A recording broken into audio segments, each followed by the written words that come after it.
হে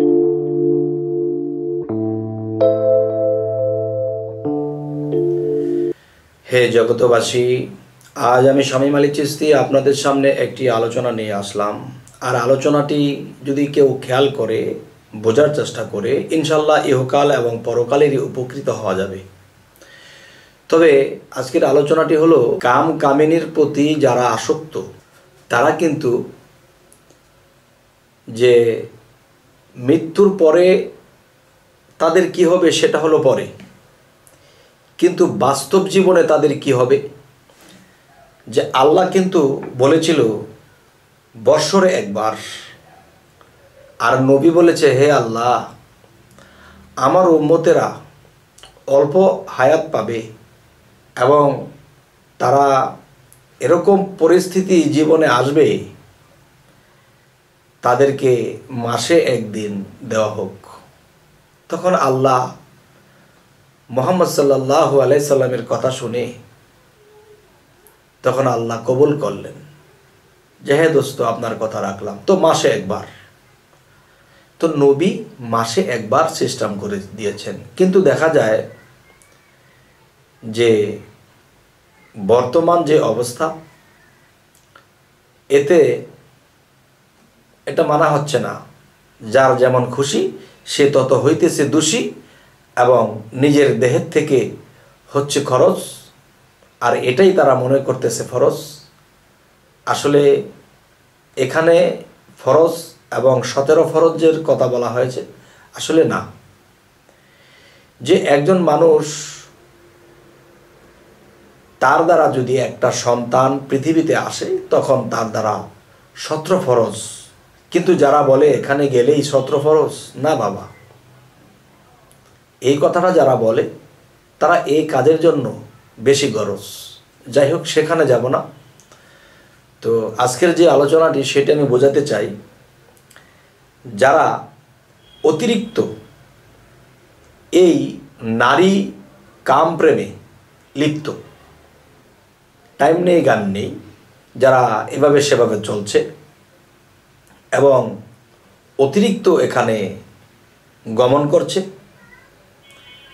তাহলে তাদের জীবনে কি হবে? যেমন একটা মানুষকে যখন জবাই করা হয় তখন কিন্তু এই জিনিসটা পাবে না। যৌবনের যে টলমলো যে পানিটুকু, এটা জবাই করলে কাউকে পাবে না। তাহলে এটা কোত্থেকে আসে? তখন আল্লাহর সৃষ্টি এমনভাবে ফিটিং করেছে, তখন সেই আকাশে যখন বৃষ্টি মেঘাচ্ছন্ন হয় তখন বৃষ্টি ঝপ করে জমিনে পড়ে। এখন যে কথা বোঝাতে চাচ্ছি, যে মানুষের জীবন থেকে, এই দেহ থেকে এই যৌবনী পানিটা যদি যে অতিরিক্ত কারো খরচ করে এবং যারা নিয়মের বাহিরে খরচ করে, তাদের দেখা যায় যে এই শরীরের মেয়াদটা কমে যায়। শরীরের মেয়াদ কমার পরে মানে তার হায়াত কমে যায় এবং দেখা যায় জ্ঞান আস্তে আস্তে হ্রাস পেয়ে যায়। এরপরে সেই মানুষটি বিভিন্ন রোগ আক্রান্ত হতে থাকে, কারণ দেহের রাজা এই দেহটাকে রাখে তাজা, আর এটাকে করে মজা ছেড়ে দিচ্ছে যেখানে সেখানে। তখন কি হলো? তখন এই দেহের মেয়াদ যখন ফুরে যায় তখন দেখা যায় একটা মানুষের জীবনে বিভিন্ন রোগ বালাই এটা সেটা এসে কষ্ট করতে করতে করতে হাঁপানি কাশ হইতে হইতে বা বিভিন্ন রোগে ধরতে ধরতে একটা সময় এই মানুষটি দেহ ত্যাগ করে। তখন কিন্তু সে আল্লাহর কাছে পড়বে ধরা। তো এই জিনিস যারা কন্ট্রোলে নিয়মের মধ্যে থাকে তখন তারা ইহকালে আল্লাহর কাছে ভালো, পরকালেও আল্লাহর কাছে ভালো, এবং পরকালেও তাদের হাসরের দিন তাদের কপালে দেখা যাবে আলো। কিন্তু দেখা যায় যে এই জিনিস যারা অতিরিক্ত খরচ করে ফেলছে তখন তাদের এই আলোটুকু থাকবে না। তো হে জগতবাসী, আজকে যে আলাপটুকু বোঝাতে চেয়েছি যে এটাই উদ্দেশ্য যে আমরা হাঁপানি, বিভিন্ন রোগ, এইটা দুর্বল, কিডনি দুর্বল, হার্ট দুর্বল, বিভিন্ন কিছুতে যখন মানুষকে পেয়ে যায় তখন বুঝতে হবে যে এই মানুষটি বয়স হওয়ার আগেই সে এইসব রোগে আক্রান্ত হয়ে গেছে। কেন? যে তার মধ্যে যে তাজা দেহের মধ্যে ছিল, যেই রক্তের সাথে কীট মিশে হয়েছিল তাজা, এটাকেই সে নষ্ট করে ফেলেছে।